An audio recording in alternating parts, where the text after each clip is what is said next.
법화경 2편 방편의 지혜 활활 타는 집에서 아이들을 구하다. 안녕하세요. 쉽게 읽어주는 불교 경전 시청자 여러분. 지난 시간에는 법화경의 핵심 사상인 일승 사상을 통해 모든 존재가 부처가 될 수 있는 씨앗, 즉 불성을 가지고 있음을 배웠죠. 오늘은 그 불성의 씨앗을 피워낼 수 있도록 부처님께서 어떻게 중생들을 이끄셨는지 그 위대한 지혜인 방편에 대해 이야기 나눌 거예요. 법화경에서 가장 유명하고 감동적인 비유 중 하나인 화택삼거, 즉 불타는 집에서 아이들을 구하는 비유를 통해 방편의 지혜를 함께 만나봐요. 방편이라는 말, 일상생활에서도 종종 쓰이죠. 어떤 목적을 이루기 위한 임시적인 수단이나 방법을 뜻하는데요. 불교에서의 방편은 좀 더 특별해요. 부처님이 중생들을 깨달음으로 이끌기 위해 중생들의 근기, 즉 이해 수준과 능력에 맞춰 다양한 가르침을 베푸는 지혜를 말합니다.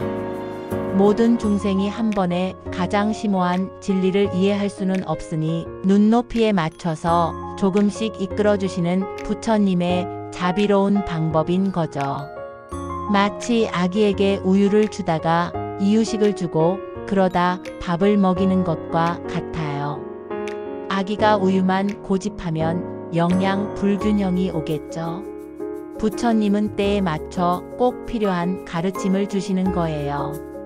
자, 그럼 법화경에 나오는 불타는 집의 비유, 즉 화택삼거 이야기 속으로 들어가 볼까요? 옛날 아주 부유한 한 장자, 부자에게는 커다란 저택이 있었어요. 그런데 어느 날 이 저택에 갑자기 불이 활활 붙기 시작합니다. 집 안에는 장자의 자녀들이 천진난만하게 놀고 있었어요. 불이 난 것을 모른 채 말이죠. 아버지는 깜짝 놀라 아이들에게 외칩니다. 얘들아, 빨리 집 밖으로 나와라. 불이 났다. 하지만 아이들은 불이 뭔지도 모르고 장난감에 정신이 팔려 아버지를 돌아보지도 않았어요. 아버지는 애가 탔습니다. 불길은 점점 거세지고 아이들은 말을 듣지 않으니 어떻게 해야 할까 고민했죠. 그때 아버지는 기발한 꾀를 냅니다. 아이들이 평소에 가장 갖고 싶어 했던 세 종류의 수레를 상상하게 합니다. 얘들아, 빨리 나오면 예쁜 양이 끄는 수레, 멋진 사슴이 끄는 수레, 그리고 커다란 소가 끄는 수레를 선물로 줄게. 이 말을 들은 아이들은 눈이 번쩍 뜨여요. 와, 정말? 그 멋진 수레를 준다고? 하면서 앞다투어 불타는 집 밖으로 달려 나옵니다. 아이들이 모두 안전하게 집 밖으로 나오자 아버지는 너무나 기뻤습니다. 그리고는 아이들에게 약속했던 양수레, 사슴수레, 소수레보다 훨씬 더 크고 아름다우며 편안한 마치 왕이 타는 것과 같은 하얗고 커다란 수레를 선물했어요. 아이들은 그 멋진 수레에 올라타고 너무나 기뻐하며 행복하게 놀았답니다. 이 비유는 무엇을 의미할까요? 여기서 불타는 집은 우리가 살고 있는 삼계, 즉 고통과 번뇌로 가득한 이 세상을 의미해요.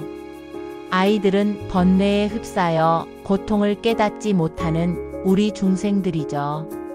아버지는 중생을 구원하고자 하는 부처님을 뜻하고요. 그리고 양수레, 사슴수레, 소수레는 각각 성문, 연각, 보살이라는 세 가지 가르침 삼승을 비유합니다. 부처님은 중생들이 당장 가장 심오한 진리를 이해하지 못하기 때문에 그들의 눈높이에 맞춰 일단은 작은 목표나 이득을 제시해서 불타는 고통의 집 밖으로 나오게 하십니다.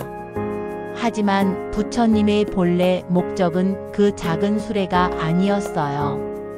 아이들이 안전하게 나온 후 주신 대배국어, 바로 그것이 모든 존재를 위한 가장 위대한 수레, 궁극적인 깨달음의 일승을 의미합니다. 모든 중생이 결국은 부처의 깨달음이라는 가장 위대한 수레를 타게 될 것이라는 부처님의 자비로운 방편을 보여주는 거죠. 이 비유는 우리에게 부처님의 무한한 자비와 지혜를 깨닫게 합니다. 그리고 우리 자신에게도 방편의 지혜가 필요하다는 것을 일깨워줘요. 타인을 대할 때 내 생각만을 고집하지 않고 상대방의 입장을 헤아려 눈높이에 맞게 소통하려는 노력. 또 자기 자신에게도 너무 가혹하게 한 번에 완벽해져야 해 라고 다그치기보다 조금씩이라도 나아가자 며 용기를 북돋워주는 것, 이 모든 것이 현대판 방편이 아닐까요? 우리 주변의 사람들을 이해하고 그들의 마음에 공감하며 다가가는 것이 바로 부처님의 자비심을 담는 길일 겁니다. 오늘 법화경 2편 영상이 여러분의 마음에 부처님의 지혜로운 방편을 이해하는 씨앗이 되었기를 바랍니다. 다음 시간에는 또 다른 감동적인 비유인 궁자 비유를 통해 우리가 얼마나 소중한 존재인지를 일깨워주는 법화경의 가르침을 만나볼 거예요. 과연 그 비유 속 잃어버린 아들은 누구이며 우리는 그를 통해 무엇을 배울 수 있을까요? 기대해 주세요.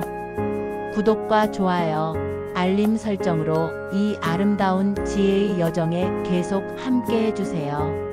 성불하세요.